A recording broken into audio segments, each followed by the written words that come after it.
and today we're talking about incorporating for your business. We had one a little while ago covering Canadian standards, but today we'll cover US-based tax and bookkeeping standards. All right, so for anyone watching that is not familiar with ClinicSense, this is the deal. ClinicSense is your all-in-one practice management solution, and it is their mission to help you run and grow a successful wellness business. What makes ClinicSense unique is how easy it is to use. It's actually been rated the #1 ease of use software for 4 years in a row now by Capterra. And on top of that, it's the amazing customer support and all of the tools available to help simplify running your business. The charting is easy, fast, customizable, and HIPAA and PIPEDA compliant. Scheduling is simple for both you and your clients. Invoicing, payments, and reporting tools help you feel confident about your finances. And the marketing tools will really help you build and maintain those strong relationships with your clients, increasing client retention and managing your business reputation. If you're not a customer and you're intrigued to try it out, we do offer a 14-day free trial. Again, give us a shout in the comments and I'll help you get signed up. And then for those of you who are not, who haven't met TK in our last webinar, TK has 15 years of expertise in tax and accounting, and she specializes in services to wellness professionals and entrepreneurs. TK is also an accomplished author and speaker, and her goal, I love this, is to inspire individuals to achieve the life they've always envisioned. TK, thank you for joining us. I'm very excited for this one today. I know a lot of people have questions about incorporating or haven't even considered it because they don't know the basics. So I'll hand it over to you. What are the basics? Where do we start with all of this? Okay, great. So first of all, I want to say hello to everyone, and I'm so excited to join you guys on today. So business entities and business structuring is my favorite thing to talk about. So I'll try not to, take up too much time, but I love this. And because a lot of entrepreneurs, when they're starting their businesses, we often find that because we are in a rush to launch our business, sometimes we're not really considering in depth what business entity we are to choose when we are opening or launching our businesses. So this is just going to give you an idea of what each business entity is. So when you first decide, when you're saying, okay, I'm ready to be an entrepreneur, I'm ready to start, right then and there, you have established yourself as a sole proprietor, right? Because as a sole proprietorship, what you're saying is that you are going to be the individual who is going to own and operate your business. Becoming a sole proprietor, this is the simplest entity you can establish because there are minimum forms that you need to fill out. Again, you're giving yourself total control and is not a very regulated entity.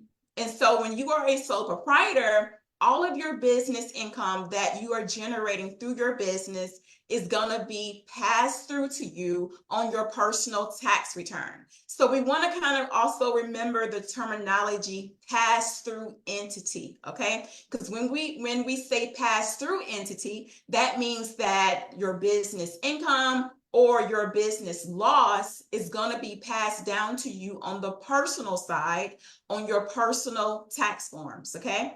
And then we also have a partnership. So a partnership is when you or someone else or two or more people are going into business together and you are going to form an ownership and you're going to share the responsibilities. So that is called a partnership.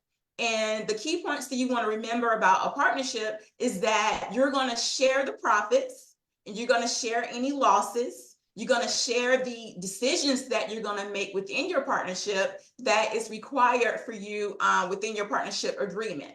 So a partnership is just when you and another person or more, you're going to develop this business and you're going to share the ownership and the responsibilities. So just as a sole proprietorship, that business income or those business losses, they're going to be passed through to each partner on their personal tax returns as well. So a sole proprietorship, a sole proprietor and a partnership, those are pass-through entities, okay?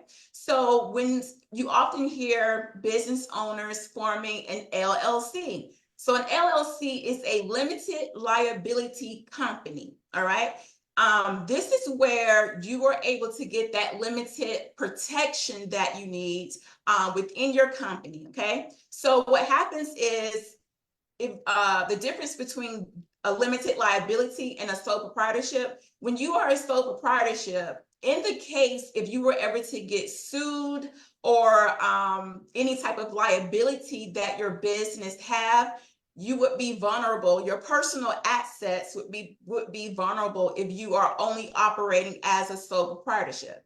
So we like to always advise our clients, when you are developing your business, you want to go ahead and get your business incorporated as an LLC, because you are putting that protection around your personal assets that you really need. In the case, if your business incurs any type of lawsuit, which we don't want to never imagine, but it happens. And so if you are a limited liability, that would protect your personal assets, all right? So that's basically the difference between an LLC and a sole proprietor. But even as an LLC, the business income, the business losses are also passed through down to the members on their personal tax returns, okay? And then you also have an S corp. So when you are a limited liability company, you have the option to take the S corp election. So it's a lot of things, a lot of moving parts when it comes to the S corp election that, I definitely did not have enough room to put on this slide, but there are a lot of moving parts. There are a lot of pieces to the S corp puzzle that you really have to be aware of before taking the S corp election. All right. And again, so one thing with the S corp election, again, it is a pass-through entity. So all of the shareholders or all of the owners would take responsibility for that business income or that business loss, and it is also applied to their personal taxes. The thing about the S corp is that you would make it's two different tax filings for an S corp. You would file your taxes for your business, and then you also have to file your taxes for your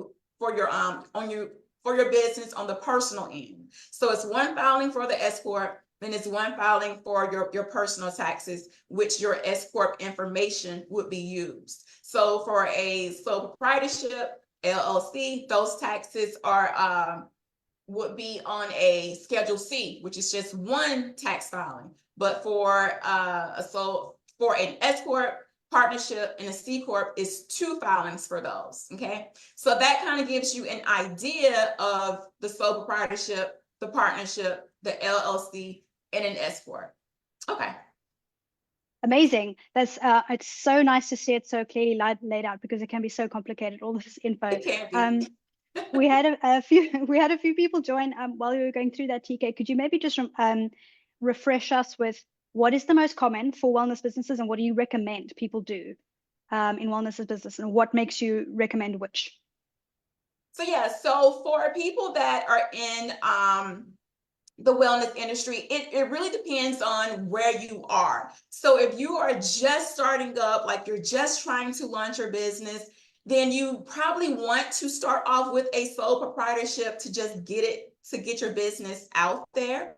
However, if you are forecasting, wait, let me back up. You want to start off with a sole proprietorship, but you want to go ahead and have it that limited liability as well. So of course, when you're going to structure your business, there are fees for you to have that limited liability company structure. But when you're just starting off, you're saying, hey, it's day one, I'm ready to launch my business, then yes, you can start off as a sole proprietor, but you want to have the goal in mind to get that limited liability, the LLC, as soon as possible, because that is going to put that protection around you. You don't want your personal assets at liberty. So that will separate you from your business. You have your stuff on the personal end, and then you have your limited liability company separate. So you definitely want to, that is the first goal that you want to do. Now, if you are forecasting and you're saying, hey, I'm in this particular industry I am in, which definitely is the wellness business, where that revenue is going to build fast. The more revenue you make, the more taxes that you need to pay off that revenue, right? The more taxes you're going to expect to pay off that net profit. And so if you're sitting down with your tax preparer or your accountant and you're saying, hey, this is what I want to do, this is my goal, and then if those numbers are going to look like you're going to have a large revenue for the end of the year, you definitely want to go ahead and get that S Corp election. So what I like to advise with the S Corp election is that if you feel like you're going to have a net of at least about 50 to 60,000 in profit, then that is going to be that sweet spot to where you want to go ahead and take that S Corp election. Okay, but again, like, you definitely need to sit with an accountant or a tax preparer that will help you forecast your numbers and even do tax planning. Like right now, this is a good time for people to do tax planning, so that would give you a better idea of what you want to do. Because when you're taking the S Corp election, there are other things that you have to consider, like the increased price on the taxes. It's more money to have your S Corp taxes filed as opposed to just operating as an LLC or a sole proprietor, because again, it's 2 tax filings that you have to do. So we want to be able to consider those things before diving deep into the S Corp pool, but at the same time, you want to take those benefits if you are looking to project about $50,000 to $60,000 at least in net income, so it will help you save on self-employment taxes. So yeah, so starting off, definitely a sole proprietor. Then you want to go ahead and get that limited liability on your business to protect yourself. And then if you project that your net income is going to be a little bit healthy, then I would add on the S Corp election. And would you say the biggest benefit saving on your income tax if you're going for the S Corp, if your business isn't looking nice and healthy? What other kind of benefits can people expect? Yes, so with the S Corp election, what happens is you have to first put yourself on a reasonable salary. And the IRS regulates this because when you're putting yourself on a reasonable salary, you're able to take a W-2, okay? And so you're going to take your salary, and then anything else that is left, you're also able to take that as a distribution, okay? So on those distributions, you are not taxed self-employment taxes. Now, with that W-2 income that you're taking, you are taxed self-employment, but with everything that's left over, you're not tax self-employment taxes. So that is the benefit of being an S Corp. And so a lot of entrepreneurs are like, okay, so you're telling me I can take my W-2 and take more profits and distributions from my business. So a lot of entrepreneurs feel like, okay, well, what I'll do is I'll just take less W-2 and take more distributions. But that is kind of what the IRS already knows, that people will kind of harm this business structure. So that's why they say, okay, you have to have a reasonable salary, the same thing that you would pay someone to come into your business to do those tasks is what you need to have yourself on for that reasonable salary. Like if you're doing the everyday task of running your business, if you're taking on patients, all of those things, and that salary could be, we'll say 70,000. You need to be taking that 70,000 as a reasonable salary. And then maybe you have another 120,000 left over in your business, and you're able to still draw distributions from that amount as well. But that amount, since that amount is not tax self-employment taxes, it's a benefit for you to do that. But again, your numbers should be, at the end of the year, you need to have at least about $50,000 to $60,000 left over in net profits. That means everything after your salary, after all of your expenses, you have about $50,000 to $60,000 left over. Then that is the time for you to take the S Corp election. Okay, and so the benefit is saving on those self-employment taxes. Otherwise, if you are operating as just a single member LLC, everything that you have brought in net profit wise, like if you have $150,000 left over in net profit, then all of that would be taxed: self-employment taxes, your state taxes if you live in a state where you are taxed, and then federal. So if you have $150,000 left over at the end of the year in net profits, and you are operating as a single member LLC, that entire amount is taxed self-employment taxes. But if you were to take the S Corp election, only a portion of that, of your net profit, would be taxed self-employment taxes. Okay, so if that is the situation people choose, actually, maybe let's go through an LLC and a S Corp. What does it look like to set that up? How complicated is it? It's not really that complicated.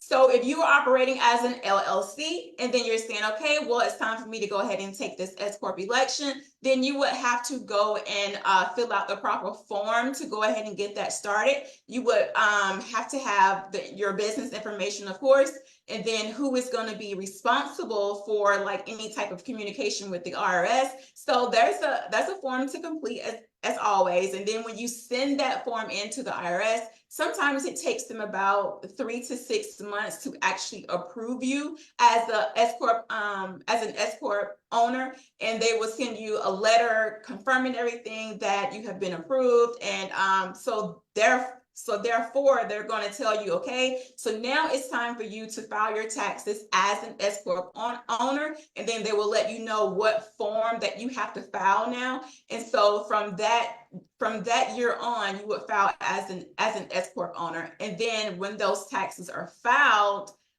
it would produce a K1. It's a form called K1. And then that K1 will go alongside your personal taxes. So the actual procedure of getting to be elected to to operate as an S Corp is not that difficult. But the thing that is more of a compliance thing is the maintaining of an S Corp. So a lot of business owners will take the election and they feel like, okay, yay, I've taken the election now I'm done. But no, the S Corp election has to be maintained. So a couple of things that you have to continue to do is, number one, make sure that you have proper bookkeeping. You want to make sure that you have linked up with someone that is going to help you, because again, that reasonable salary, we have to determine what your reasonable salary is going to be. And then that has to be monitored, as well as your distributions that you will be taking, that has to be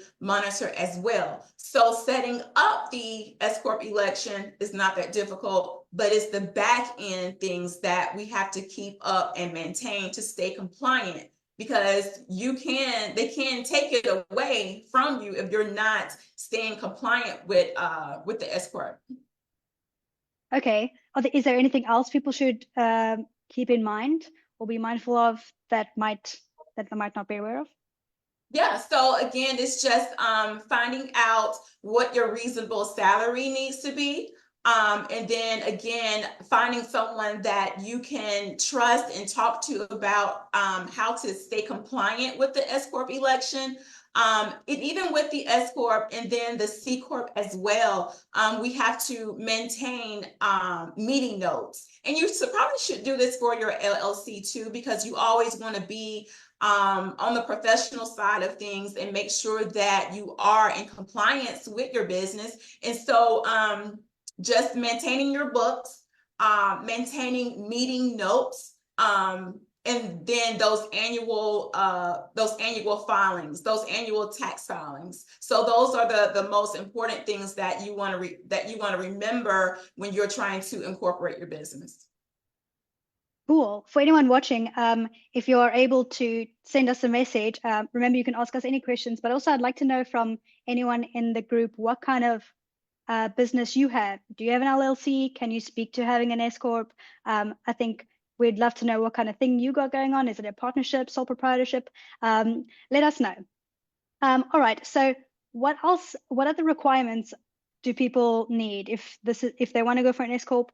Any other requirements they need to have except for that income bracket? So with the S Corp, the only requirements is that your business has to be a domestic corporation.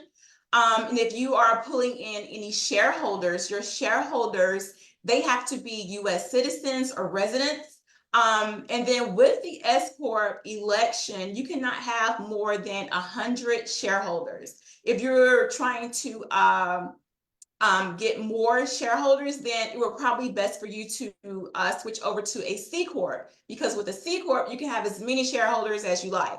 But with an S Corp, as far as like the shareholder side, you can't have more than 100, and you can only have like one class of stock, and all of your shareholders, they have to consent to the S Corp election. So if you're just on the side of things where you're saying, hey, I just really want to be able to save on my self-employment taxes, which is the goal for a lot of entrepreneurs. Like, they're really not trying to, have a lot of shareholders. But if you're just expecting to, if your goal is, to eventually want to grow your business and have more shareholders, then yes, you probably want to be a C Corp. But with an S Corp election, if your goal is just to save on those self-employment taxes, you just have to have a domestic corporation, and either yourself, or if you're looking to bring on, a couple more shareholders, then they all just have to be U.S. citizens. Cool. We have a question from Jennifer. She says she's a sole proprietorship and a massage therapist, and she's looking at getting a seller's license for products. And she's asking, would an LLC be best for her business? Yeah, definitely. Like we discussed earlier, what you want to do is you want to go ahead and get that LLC in place, because you want to separate yourself on the legal side of things. You want to be able to separate yourself from your company, so that in the case of any type of lawsuits or any type of liabilities that your business may incur, you will not be held responsible for it on the personal end of things. So that is the only difference between a sole proprietorship and an LLC. It's only the limited liability. That's the only difference. A lot of people think that becoming a LLC as opposed to a sole proprietorship will save you in taxes. Those two entities will not save you in taxes.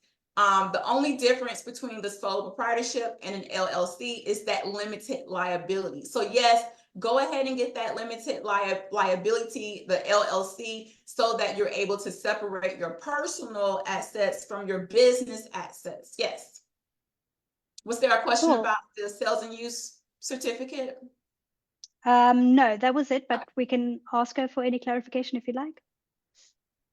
All right, so if seeing as we're moving on to taxes, a nice juicy one, what is the difference with the taxes? If you're going to have LLC, S Corp, what should people consider when it comes to taxes? Is it something we should be considering? Yeah, so like I just mentioned, the LLC and becoming an LLC is not going to save you in taxes. Remember, we talked about the pass-through entities. So the sole proprietorship and the LLC is a pass-through entity. So whatever you have made in profit from your business, or whatever you have lost from your business, if you came up negative in your business, that is going to be carried down to you on the individual basis, on your personal basis. So the tax implication is going to be determined depending on what your tax bracket is, okay? And so that could range from 10% to 37%. It just really depends on what other things you have going on, like if you have another W-2, if you're married, if you're single, if you're head of house, all of those things that help determine your tax bracket. So for sole proprietors, for LLCs, like for all of the business entities that are passed through, so those are going to be on your personal taxes, and then that amount is going to be determined based upon your individual tax bracket. All right, so that's for sole proprietors. For a corporation like a C Corp or an S Corp, the C Corp has a flat rate of 21%. So no matter what you have done in a C Corp, you have a flat rate of 21%. However, with a C Corp, you're taxed on the business level, and then you're also taxed on the individual level. So you're double taxed with the C Corp. That's the only drawback for being a C Corp, is that you're double taxed. Now with an S Corp, again, an S Corp is going to be passed through to the shareholders or the individuals and taxed at that individual income tax rate. So you're not going to be double taxed when it comes to an S Corp, but whatever your business has made or lost is going to trickle down to your individual tax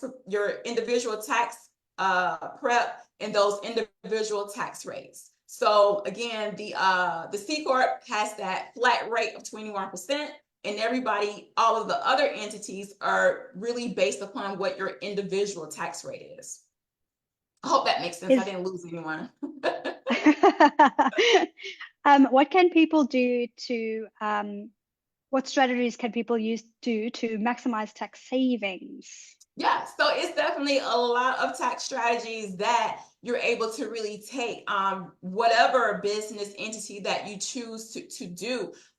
So there are a couple of tax deductions. And so what you want to do is you want to make sure that you are monitoring your expenses. You want to track those expenses. And so I get a lot of clients that are like, well, this didn't cost that much. It was just, no, you want to track everything because everything is going to really add up at the end of the year. So you want to expense out those you want to track those expenses. You want to make sure that you are recording everything that you are pouring into your business.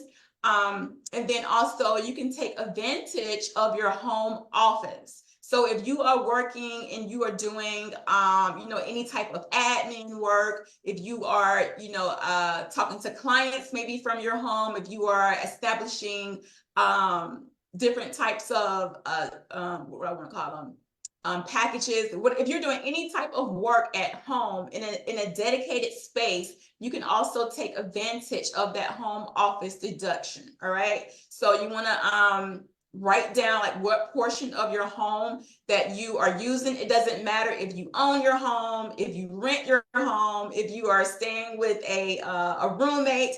If you have a dedicated space just for your office, you are able to take advantage of that home office deduction. If you have a business to where you're making any type of retirement contributions, you're able to use that as a tax strategy to help you save.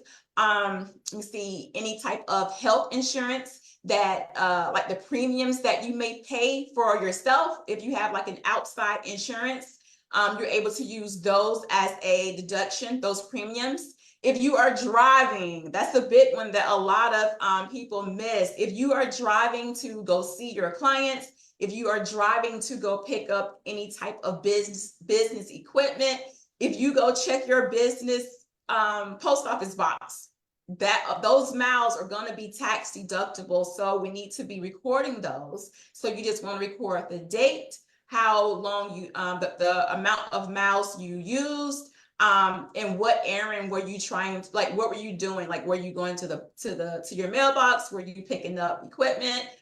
Those things, like, you just want to track it, because those business miles is something, again, that is going to add up at the end of the year, and it's going to help you break down that tax liability. Another thing is continuing education.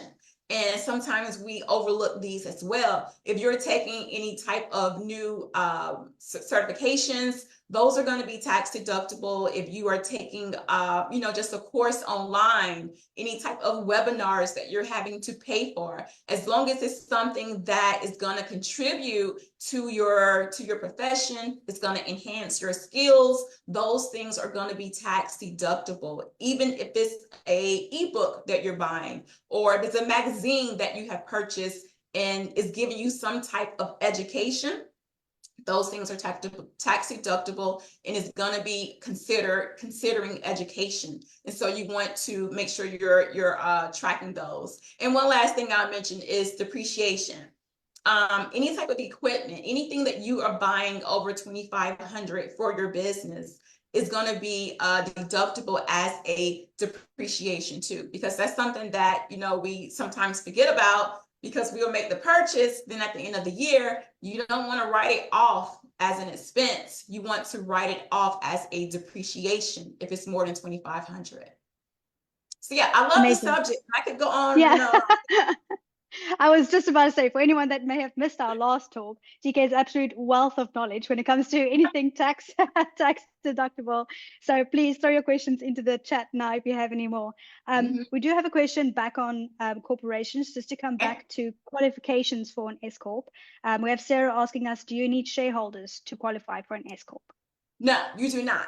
Because what happens is when you take that S Corp election, like I say, like some people don't want to, they're not looking to, the only reason why you would do shareholders is because you need investors, or you need, you're trying to take your business to make it a little bit more of a public business. And so with the S Corp, most entrepreneurs just take the election because it saves you on taxes. And so you do not have to have shareholders. What happens is when you take that S Corp election, you are the one shareholder. You become a shareholder. So you're no longer the quote unquote owner in a way. You are a shareholder. So that is why you're going to get a K1 at the end of the year, because you are the shareholder within that business. So you don't necessarily have to have other shareholders because you're going to be the shareholder. Well, So I yeah, so hope you that don't have answers to the have, question. yeah, Great. good question. I don't think we, maybe we did speak about it, but I don't know if we spoke about salary. If you're an S Corp, how does that work for paying yourself? What kind of things should you keep in mind? So again, you have to have yourself on that reasonable salary, because like again, the benefit of being an S Corp is avoiding the self-employment taxes. When you're saying, okay, I'm going to be an S Corp, so you're not having to pay self-employment taxes on the entire pie or the entire net income for your business. So let's say you made $100,000 at the end of the year. So $100,000, you're not having to pay self-employment taxes on all of that. So if you're saying, okay, well, my salary, my reasonable salary for me to do what I do within my business is about 50, I would pay someone 50,000 to do what I do a year. So from that 100,000, you're going to take 50,000 as your reasonable salary. And then the other 50, you can leave it in your business, or you can take it as a distribution. Or you can take 25 as a distribution. Like whatever amount that you choose to take as a distribution, that amount is not taxed self-employment. You're only taxed on that W-2 that you have taken. On that 50,000 that you're taking as salary, you're going to be taxed these self-employment taxes on that amount.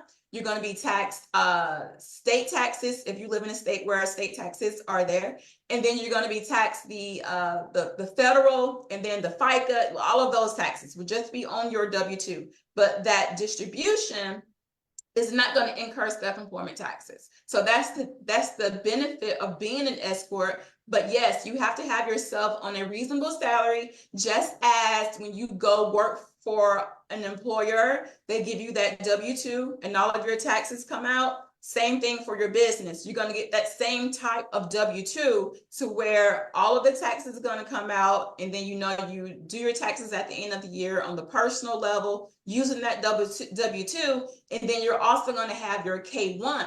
And that K1 is going to reflect all of the information from your business, how much you made, how much you lost, what your deductions were. That K1 is going to reflect that. And then we're going to put that K1 information with your personal taxes. So the K1 kind of acts as the W-2 for you from your business. So you can look at it like that, if that would give you a better idea. We have Sarah asking, we did cover it a little bit earlier, but just to remind us, is there an annual amount required for S Corp?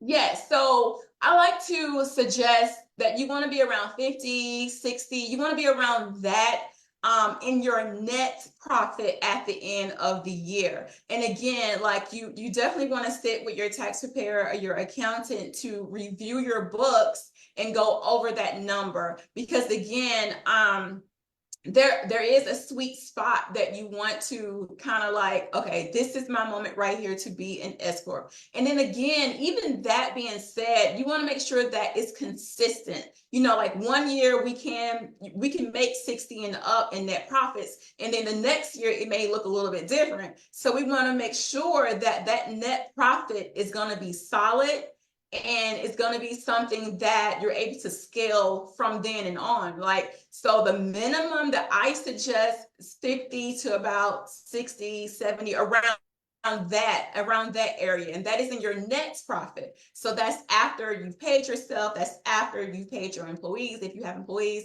that's after all of your expenses. How much do you have at the end of the year? And then you want to be able to determine from there, because again, with the S corp, it's going to be fees that you're going to incur. And so you want to make sure that you have those fees within your budget, within your monthly budget, well, not monthly, but in your yearly budget. You want to make sure that you are aware that, you know, the S corp filing, the taxes to file your S corp, that is a whole nother tax filing. So you want to make sure that you're aware of that amount. So you're going to have your S corp taxes for your business, and then you also have to file your personal taxes too. So it's going to be 2 separate tax filings. You're going to need to have a bookkeeper, because you want your bookkeeper to monitor your payroll, and then you also want your bookkeeper to monitor your distributions. So the cost for having bookkeeping, that's another cost that's going to hit you on a monthly basis. And then your payroll, I forgot to mention this earlier, your payroll expenses for you to have that W-2, that's going to be another expense, another monthly expense that you have to kind of consider. So yeah, so that's why you want to know at the end of the year, what is your net income? And does your net income, is it able to sustain you with the budget that you're going to need to maintain your S corp, with the bookkeeping, with the payroll, with the tax filings? So yeah, so we want to be able to consider all of those things before jumping into the S corp. Just know it's going to bring along some other expenses as well. And I know you mentioned earlier there is a risk that you could lose it if you don't maintain all of these things. What are the implications if that does happen? What does that mean? So the S corp election is one of the ones that the IRS really takes a deeper look at. And so the only thing that when it comes to your tax filings, they're going to look at the line where you have to put in what was your salary. They want to know what your salary was, because again, it's with that distributions and your salary. They want to make sure that you're not taking advantage, or you're not harming the regulation when it comes to with the distribution, because again, it's the IRS. They want you to know, they want their money. And so when you're not taking the reasonable salary and you're taking more in distributions, so that means you're not paying the fair amount of self-employment taxes, right? So they want you to pay your self-employment taxes like you're supposed to. And so if they're looking at your taxes and they're saying, okay, this person did not even take their reasonable salary, they took everything in distributions. And so that means you did not pay anything in self-employment taxes. So that looks bad. And what they would do is they will revoke your S corp election, and then you would not, I'm not sure, it is a limited time to where you would be able to reapply for the S corp. Like it's a period of time that you're not going to be able to take that S corp election. And so you want to be in compliance. And even if you go to the irs.gov website, they tell you like, these are the regulations, like this is the requirement. So you have to have yourself on a reasonable salary. And you don't have to take distributions. You can leave everything in your business, but they are more concerned with the fact of, is your salary reasonable? And so whether or not you want to take those distributions, that's up to you, but you just have to make sure that that salary is reasonable and that you're in compliance with the amount that you're taking from your business, and that you are filing the correct tax forms, and you're doing that on the annual basis. And something else I left out was quarterly taxes. They also require you to pay quarterly taxes when you are an S Corp owner. And some business owners try to avoid that, but it is one of the regulations, one of the requirements to being an S Corp owner is that they want you to pay your estimated quarterly taxes as well. What are your top tips for staying compliant? There's so much to consider. What do you think? What is the best steps people can take to make sure that they're staying compliant? Yeah, so with any type of business entity, if you are operating as a sole proprietor, all the way up to if you have grown your business to where you need to be an S Corp or a C Corp, my top tips is to basically have bookkeeping. You need that because you're not going to know your numbers, and you don't want to be in the blind with not understanding if you are making a true profit in your business. And so in order to do that, in order to be able to scale your business, in order to be able to grow, you have to know where you are. And so in order to know where you are, you need proper bookkeeping. So that's number one. Number two is link up with a tax preparer that you're able to talk to, you're able to discuss. And because I know like sometimes we feel like, okay, I'm embarrassed to ask this question, but no, you need to have an open relationship with your tax preparer, your accountant, and say, hey, I really don't understand this. Can you explain it to me? Can you break it down for me? Because the truth is this, with tax preparers and accountants, some people will just enter your numbers and say, okay, hey, here you go. This is your business taxes for the year. But you need someone that is able to break it down for you in the simplest terms and say, hey, this is what we need to do. And oftentimes tax planning is going to be your best friend when it comes to your business. Because when you have W-2s, or maybe you have a spouse that have a W-2 and you're owing in taxes and you're not understanding why you owe, it's probably because of what your business is generating. And so you want to be able to sit with your tax preparer and do tax planning so you know what you can expect. Because anything you're trying to do after December 31st is not going to work. So you want to do tax planning before December 31st so you know exactly what your numbers are. And again, that goes back to having a good bookkeeping system in place too, so that you are recording all of your expenses, all of that income, so you're able to have the best outcome possible when it comes to your tax preparation. So those are basically my two top tips, is to make sure you have a good bookkeeper, make sure you have a good tax preparer, so that with both of those things combined together, you're not overpaying in taxes and you have a good baseline to where you're really able to grow and scale your business. Amazing. I hope everyone else has a paper and pen, but we will have a recording for anyone that's missed anything to rewatch this lunch and learn afterwards. Just to come back before we start wrapping up, and to remind anyone watching, you can ask any questions at any time. I'll pass them on to TK to answer for you. When it comes to going for a corporation, what are the benefits for growth and expansion compared to remaining as a sole proprietorship or as an LLC? What are the perks if they do this? Right.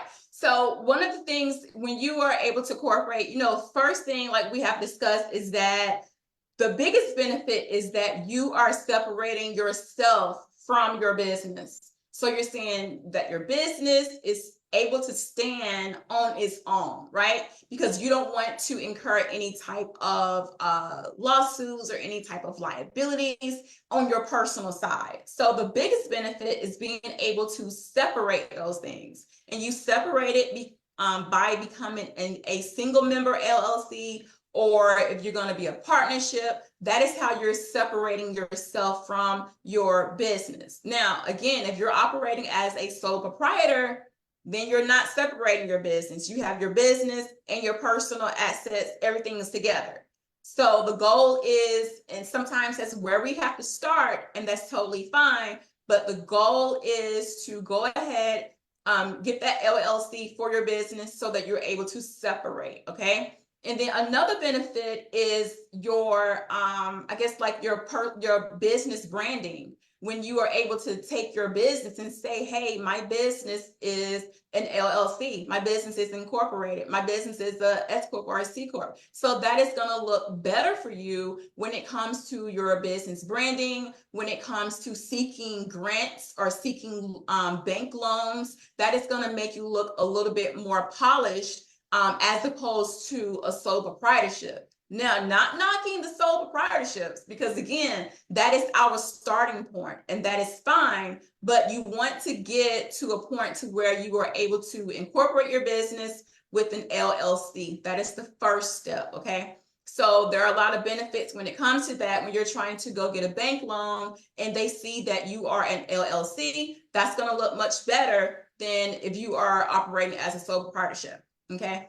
So it's kind of like wherever you are, if you're just starting off as a sole proprietorship. But again, the goal is to become that LLC because that's going to be towards your personal image. You're going to be able to, build more trust and confidence, and how your customers or your patients may look, that they may feel more confident knowing that, okay, this person they have established their business as an LLC. Okay. Looks So, quite yeah. good.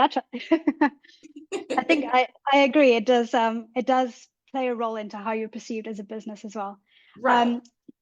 TK, you're a wealth of knowledge as always. Where can people find you if they have any more questions? Are you open to people reaching out to you? Where can we find you? Yes, absolutely. So you can go to my website. It is www.tkbarlow.com.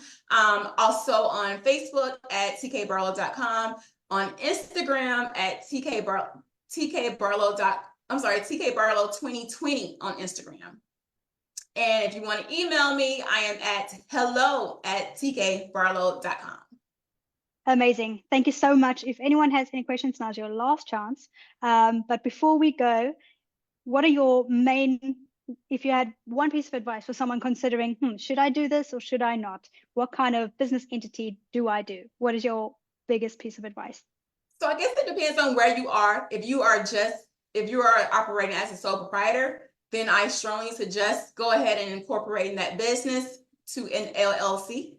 And then if you are already an LLC and you're feeling like, okay, I am paying way too much in taxes, I have a large net income left at the end of the year of about 50 and up, and then yes, then I would say then for you, it is time for you to go ahead and become a S Corp owner. Go ahead and take that S Corp election. So it depends on where you are. If you just started, go ahead and get that LLC to protect yourself. And then if you already are an LLC and you're feeling like, okay, I am, I have the net income to be an S Corp, then go ahead and be an S Corp so you can save in taxes. But definitely sit down with your accountant or your CPA to be able to better guide you depending on what your numbers are at the end of the year.